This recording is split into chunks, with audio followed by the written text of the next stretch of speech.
ये कहानी है सिंहासन बत्तीसी की 12वीं पुतली पद्मावती की कथा। 12वीं पुतली पद्मावती ने जो कथा सुनाई वह इस प्रकार थी। एक दिन रात के समय राजा विक्रमादित्य महल की छत के ऊपर बैठे हुए थे। मौसम बड़ा ही सुहावना था। सब कुछ इतना साफ साफ दिख रहा था कि मानो दिन हो रहा हो। प्रकृति की सुंदरता में राजा एकदम खोए हुए थे। सहसा वे चौंक गए। किसी स्त्री की चीख थी। चीख की दिशा का अनुमान लगाया और लगातार कोई औरत चीख रही थी और सहायता के लिए पुकार रही थी। उस स्त्री को विपत्ति से छुटकारा दिलाने के लिए विक्रम ने ढाल तलवार संभाली और अस्तबल से घोड़ा निकाला। घोड़े के ऊपर सवार हो फौरन उस दिशा की ओर चल पड़े। कुछ ही समय बाद वे उस स्थान के ऊपर पहुँचे। उन्होंने देखा कि एक स्त्री बचाओ बचाओ कहती हुई बेतहाशा भागी जा रही है और एक विकराल दानव उसे पकड़ने के लिए उसका पीछा कर रहा है। विक्रम ने एक क्षण भी नहीं गंवाया और घोड़े से कूद पड़े। युवती उनके चरणों के ऊपर गिर पड़ी, बचाने की विनती करने लगी। उनकी बाहें पकड़कर विक्रम ने उन्हें उठाया और उन्हें बहन संबोधित करते हुए ढांढस बंधाते हुए कहा कि वह राजा विक्रमादित्य की शरणागत है और उनके रहते उस पर कोई आँच नहीं आ सकती। जब वे उसे दिलासा दे रहे थे तो राक्षस ने अट्टहास लगाया। उसने विक्रम को कहा कि उस जैसा एक साधारण सा मानव उसका कुछ नहीं बिगाड़ सकता तथा उन्हें वह कुछ ही क्षणों में पशु की भांति चीर फाड़ कर रख देगा। ऐसा बोलते हुए वह विक्रम की ओर लपका। विक्रम ने उसे चेतावनी देते हुए ललकारा। राक्षस ने उसकी चेतावनी का उपहास किया। उसे लग रहा था कि विक्रम को वह पल भर में मसल देगा। वह उनकी ओर बढ़ता रहा। विक्रम भी पूरे सावधान थे। वह ज्यों ही विक्रम को पकड़ने के लिए बढ़ा, विक्रम ने अपने को बचाकर उस पर तलवार से वार कर दिया। राक्षस भी अत्यंत फुर्तीला था। उसने पैंतरा बदलकर खुद को बचा लिया और भिड़ गया।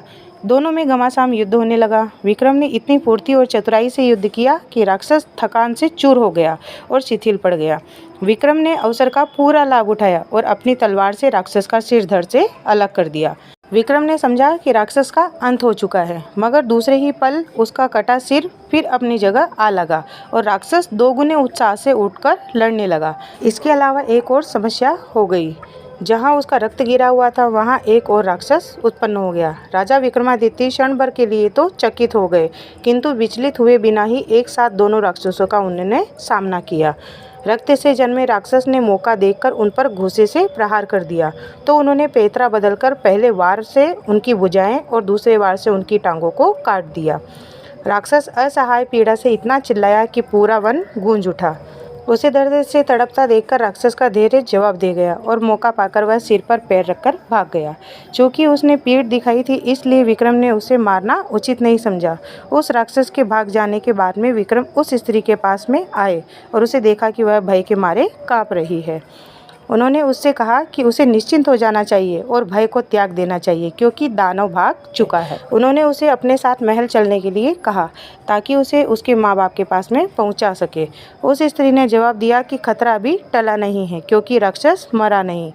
वह लौटकर आएगा और उसे ढूंढकर फिर इसी स्थान पर ले आएगा। जब विक्रम ने उसका परिचय जानना चाहा तो वह बोली कि वह सिंघुल द्वीप की रहने वाली है और एक ब्राह्मण की बेटी है।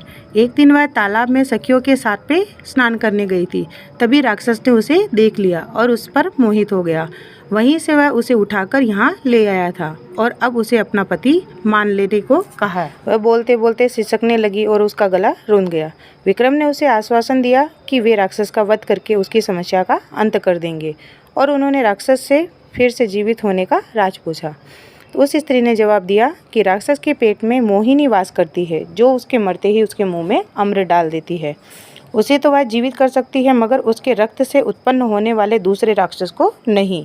इसलिए वह दूसरा राक्षस अपंग होकर दम तोड़ रहा है। यह सुनकर विक्रम ने कहा कि वे प्रण करते हैं उस राक्षस का वध किए बगैर अपने महल नहीं लौटेंगे, चाहे कितनी भी प्रतीक्षा क्यों न करनी पड़े। उन्होंने जब उससे मोहिनी के बारे में पूछा तो स्त्री ने अनभिज्ञता जताई। विक्रम एक पेड़ की छाया में विश्राम करने लगे। तभी एक सिंह झाड़ियों में से निकलकर विक्रम के ऊपर झपटा। विक्रम पूरी तरह चौकन्ने नहीं थे इसलिए सिंह उनकी बाह के ऊपर घाव लगाता हुआ वहां से चला गया। अब विक्रम भी पूरी तरह हमले के लिए तैयार हो गए। दूसरी बार जब सिंह उनकी ओर झपटा तो उन्होंने उसके पैरों को पकड़कर उसे पूरे जोर से हवा में उछाल दिया। सिंह बहुत दूर जाकर गिर पड़ा और क्रुद्ध होकर उसने गर्जना की। दूसरे ही पल सिंह ने भागने वाले राक्षस का रूप धर लिया। अब विक्रम की समझ में आ गया था कि उसने छल से उसे हराना चाहा था। वे लपक कर राक्षस से भिड़ गए। दोनों में फिर भीषण युद्ध होने लगा। जब राक्षस की सांस लड़ते लड़ते फूलने लगी तो विक्रम ने तलवार उसके पेट में घुसा दी। राक्षस धरती के ऊपर गिरकर दर्द से चीखने लगा। विक्रम ने उसके बाद तलवार से उसका पेट चीर दिया। पेट चीरते ही मोहिनी कूदकर बाहर आ गई और अमृत लाने के लिए दौड़ी। विक्रम ने वेतालों का स्मरण किया और उन्हें मोहिनी को पकड़ने का आदेश दिया। अमृत न मिल पाने के कारण राक्षस तड़पकर मर गया।